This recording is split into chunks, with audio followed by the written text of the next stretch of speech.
Guys, বর্তমান কিন্তু বাংলাদেশের টুর্নামেন্টের হাইপ অনেক বেশি। যখন তুমি আমি সারাদিন ফ্রি ফায়ার খেলতে খেলতে ব্যস্ত, তখনই ঠিক তোমার আমার বয়সের মতো অনেক ছেলেরাই কিন্তু মাসে লাখ লাখ টাকা কামিয়ে নিচ্ছে। ব্লেডকে তো তোমরা সবাই চেনো, ও আমাদের বয়সে বা আমাদের চাইতে ছোট, ও কিন্তু প্রায় টুর্নামেন্ট খেলে এ পর্যন্ত অফিসিয়ালি প্রায় 15 লক্ষ টাকার মতো ইনকাম করে ফেলেছে ভাই। অথচ তোমার আমার কথা একবার চিন্তা করে দেখো, যেখানে এমবি কেনার জন্য বাপ মার কাছ থেকে টাকা নিতে হয়। বাংলাদেশে তুমি আমি বসে থাকলেও ঠিক তোমার আমার মতো অনেক প্লেয়াররাই বসে নেই, তারা কিন্তু অলরেডি স্কোয়াড বানিয়ে খেলা শুরু করে দিয়েছে, এমনকি বিভিন্ন টুর্নামেন্টে ফ্রিতেই জয়েন করছে। তো তুমিও কিভাবে স্কোয়াড বানাবে এমনকি ফ্রিতে টুর্নামেন্টগুলো খেলবে সেটা আজকে তোমাদেরকে দেখিয়ে দিব।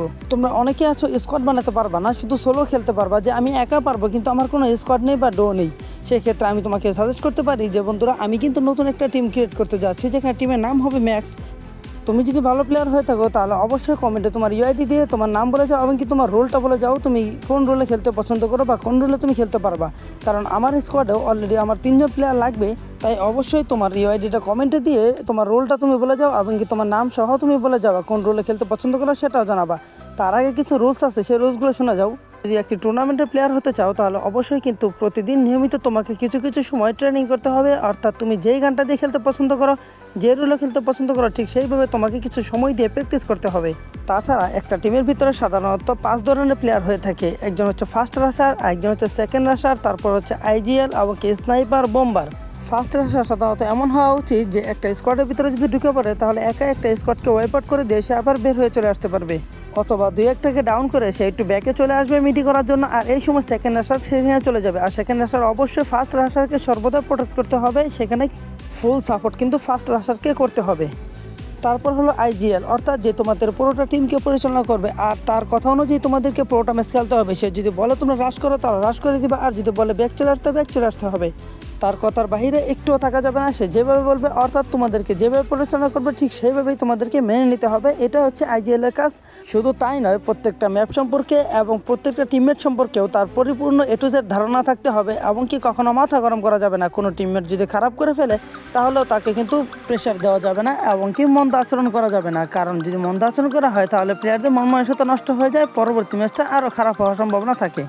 আইজিএল যেহেতু একটি গুরুত্বপূর্ণ ভূমিকা, তাই তুমি যদি একটি ভালো আইজিএল হতে পারো তাহলে তোমারও কিন্তু ডিমান্ড অনেক বেড়ে যাবে। একটা সময় দেখবা যে তোমাকে বড় বড় টিম থেকেও তোমাকে হায়ার করে নেওয়া হচ্ছে বন্ধুরা। তারপর সবচেয়ে গুরুত্বপূর্ণ ভূমিকা হলো স্নাইপারের। তো একজন ভালো স্নাইপার যদি হয় তাহলে কিন্তু টিমটা এগিয়ে যেতে সহজ হয়। যখনই সে পিছন থেকে ব্যাকআপ দিতে পারবে তখনই কিন্তু রাশাররা এগিয়ে যেতে সহজ হবে, আর রাশাররা যখনই রাশ শুরু করে দিবে তখন কিন্তু এনিমি ফুল স্কোয়াড রাশারদের উপর প্রেশার করবে, রাশারদের দিকে ফোকাস করবে। ঠিক তখনই স্নাইপার দিয়ে পেছন থেকে ঠিক একটি একটি করে সবাইকে প্রেশার দিতে থাকবে।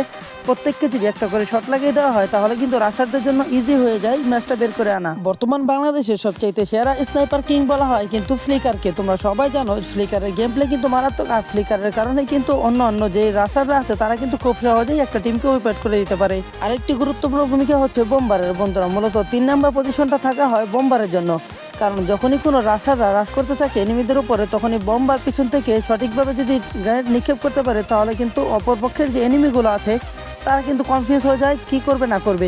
ঠিক তখনই যদি একটা সঠিকভাবে গ্রেনেড কুক করে মারতে পারে তাহলে কিন্তু একটা স্কোয়াডকে সে একটা গ্রেনেডের মাধ্যমেই শেষ করে দিতে পারে।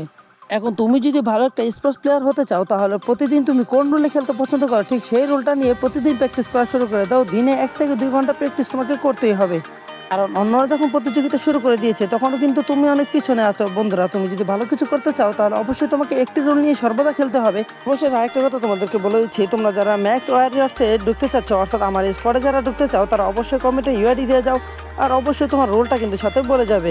যদি তোমাদের গেম প্লে ভালো লাগে তাহলে অবশ্যই কিন্তু আজকের ভিতরে তোমাদেরকে আমার টিমে নিয়ে নেব। বন্ধুরা, দেখা হবে নতুন কোনো ভিডিওতে। যদি ভালো লাগে অবশ্যই একটা লাইক করে দিও। আজকে এ পর্যন্তই, ধন্যবাদ।